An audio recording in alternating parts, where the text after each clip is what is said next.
السلام علیکم جانے جہاں میں خوش آمدید. جنت کے پتے بائی نمرہ احمد ایپیسوڈ 13.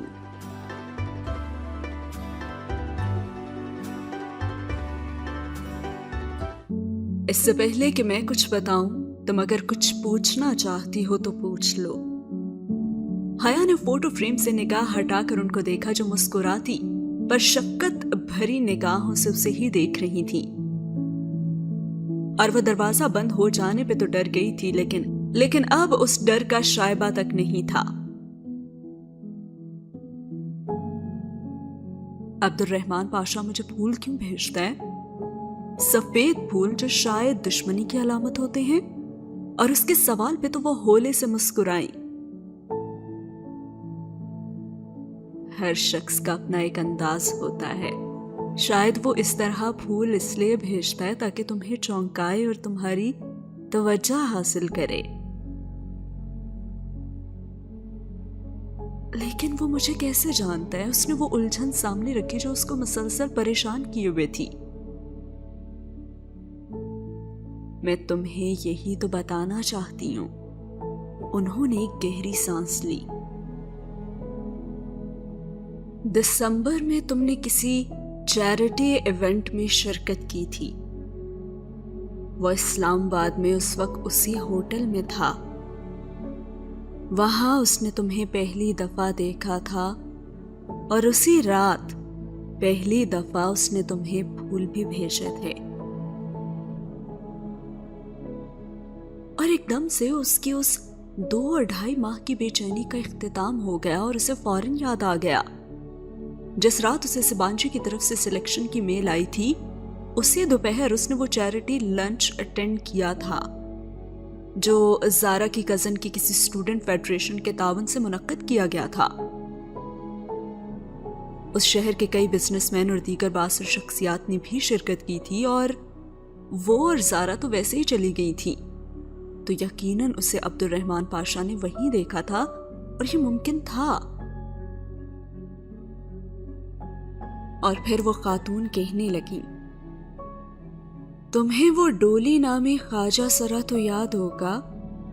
اسے عبد الرحمن نے ہی تمہارے تعاقب پہ لگایا تھا. ڈولی اس کے آبائی گھر کا پرانا خادم ہے، برسوں سے ہمارے ساتھ ہے. ہر وہ تو صرف تمہاری مدد کے لیے تمہارے پیچھے آتا تھا. جہاں تک تعلق ہے اس میجر کا جس کو تم نے اس کی ماں اور بہن کے سامنے بے عزت کیا تھا، اس کی مدد بھی عبد الرحمن نے تمہاری ویڈیو ہٹوانے کے لیے ہی لی تھی. ہاں یہ الگ بات ہے کہ وہ میجر کرنل گیلانی کا بیٹا ہے. کرنل گیلانی جانتی ہو نا کہ کون ہے؟ اور حیا نے نفی میں سر ہلا دیا. کرنل گیلانی وہ تھے جن کو تمہارے پھوپھا نے ملک چھوڑتے ہوئے اپنے کیے میں پھنسا دیا تھا. بے گناہ ہوتے ہوئے بھی کرنل گیلانی نے کئی سال سزا کاٹی اور گو کہ وہ بعد میں رہا بھی ہو گئے تھے، لیکن قید کی صعوبتوں میں لگنے والی بیماریوں کے ہاتھوں زندگی ہار دی انہوں نے. اس میجر کی بھی شادی ہونے والی ہے اور اس نے تمہیں صرف اپنے کسی ذاتی منصوبے کے لیے پھنسانا چاہا تھا. لیکن ہاں تم بے فکر رہو، وہ اب تمہیں تنگ نہیں کرے گا.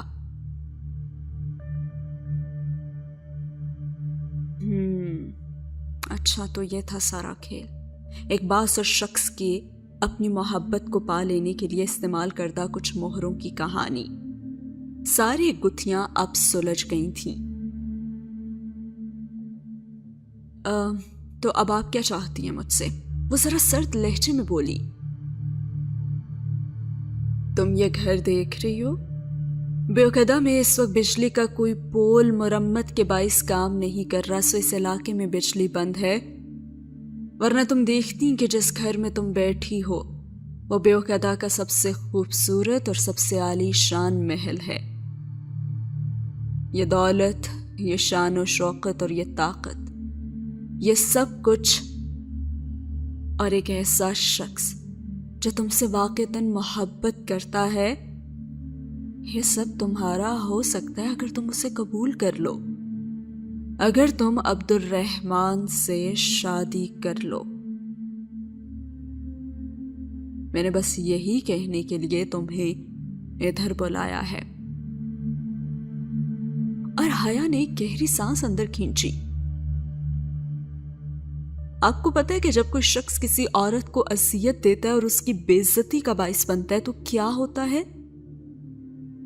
وہ عورت اس شخص کی عزت کرنا چھوڑ دیتی ہے، اور میں نے بھی عبد الرحمن پاشا کی عزت کرنا چھوڑ دی ہے، اور میں شادی شدہ ہوں، اس لیے میرا جواب صاف انکار ہے۔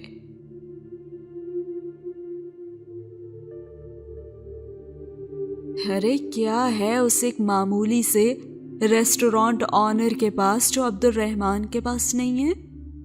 وہ ذرا حیران ہوئی تھی۔ اس کے پاس حیا سلیمان ہے اور عبد الرحمن پاشا کے پاس حیا سلیمان نہیں ہے۔ وہ بہت ہی استہزاء سے چبا چبا کر بولی تھی، اور وہ خاتون لاجواب سے خاموش ہو گئی۔ اور اگر وہ نہ رہے تب بھی تمہارا جواب انکار ہوگا؟ اور وہ ایک دم اندر تک کانپ گئی۔ کیا یہ دھمکی ہے؟ ارے نہیں، محض ایک سوال ہے۔ میرا جواب پھر بھی انکار ہی ہوگا۔ تو ٹھیک ہے، پھر تم بے فکر ہو جاؤ۔ عبد الرحمن زبردستی کا قائل نہیں ہے، نہ وہ عشق میں جوگ لینے والا شخص ہے۔ وہ آج کے بعد نہ تمہیں فون کرے گا اور نہ ہی تمہارا پیچھا کروائے گا، اور نہ ہی تمہارے راستے میں آئے گا۔ ویسے بھی وہ 2-2.5 ماہ سے قبل انڈیا سے واپس تو نہیں آ پائے گا، اور اس کے آنے تک تو تم جا چکی ہوگی۔ اس نے مجھ سے کہا تھا کہ اگر تمہارا جواب انکار ہو تو میں تمہیں اس چیز کی گارنٹی تو دے دوں کہ وہ تمہیں اب کبھی پریشان نہیں کرے گا۔ تم جا سکتی ہو۔ آخری فیری 8 بجے نکلے گی، اور اگر تم چاہو تو ٹکٹ کے پیسے، اور اس سے آگے وہ کچھ کہتی اس نے کہا، بہت شکریہ، میرے پاس پیسے ہیں۔ اس نے اپنا کلچ اٹھایا اور تیزی سے اٹھی۔ سنو، تم اچھی لڑکی ہو، کبھی دوبارہ بیوقدہ آنا ہو تو ادھر ضرور آنا، مجھے تم سے مل کر خوشی ہوگی، مگر مجھے نہیں ہوگی۔ اور وہ واپس پلٹ گئی۔ نیم تاریک راہداری کے دوسرے سرے پہ بنے دروازے کا نوب اس نے گھمایا تو وہ کھل گیا، اور وہ دروازہ کھول کر باہر آ گئی، اور پتھر بن جانے کے خوف سے اس نے پیچھے مڑ کر نہیں دیکھا۔ باہر شام کی نیلگوں روشنی ڈوب رہی تھی اور ہر سو اندھیرا چھانے لگا۔ وہ دروازہ بند کر کے آگے روش پہ آئی، اور اسی پل باہر سے کسی نے سفید گیٹ کھولا۔ نیم اندھیرے میں بھی اسے وہ دونوں صاف نظر آ رہی تھیں۔ وہ ترک میں باتیں کرتی، ہاتھ میں ہاتھ ڈالے چلی آ رہی تھیں۔ وہی گہرے جامنی فراک والی بچی اور بھورے اسکارف والی بڑی لڑکی جس کے بازو میں جنگلی پھولوں سے بھری ٹوکری تھی، اور وہ مگن سے بچی کا ہاتھ تھامے چلی آ رہی تھی۔ اسے سامنے سے آتا دیکھ کر تو وہ بھی ٹھٹک کر رکی۔ حیا تیز قدموں سے چلتی ہوئی آگے بڑھ گئی، اور بھورے اسکارف والی لڑکی رک کر گردن موڑے بس اسے جاتے دیکھتی گئی۔ بچی نے اسے جھنجھوڑا تو وہ چونکی اور پھر سر جھٹک کر اندر کی طرف جاتے دروازے کی جانب بڑھ گئی، اور حیا تیز تیز قدم اٹھاتے ہوئے سڑک کے کنارے چل رہی تھی، اور سمندر کی طرف سے آتی ہوئی ہوا مزید سرد ہو چلی تھی۔ نیلگوں سیاہ پڑتی شام دم توڑ رہی تھی، اور جب تک وہ واپس بندرگاہ پہ پہنچی شام اندھیرے میں بدل چکی تھی۔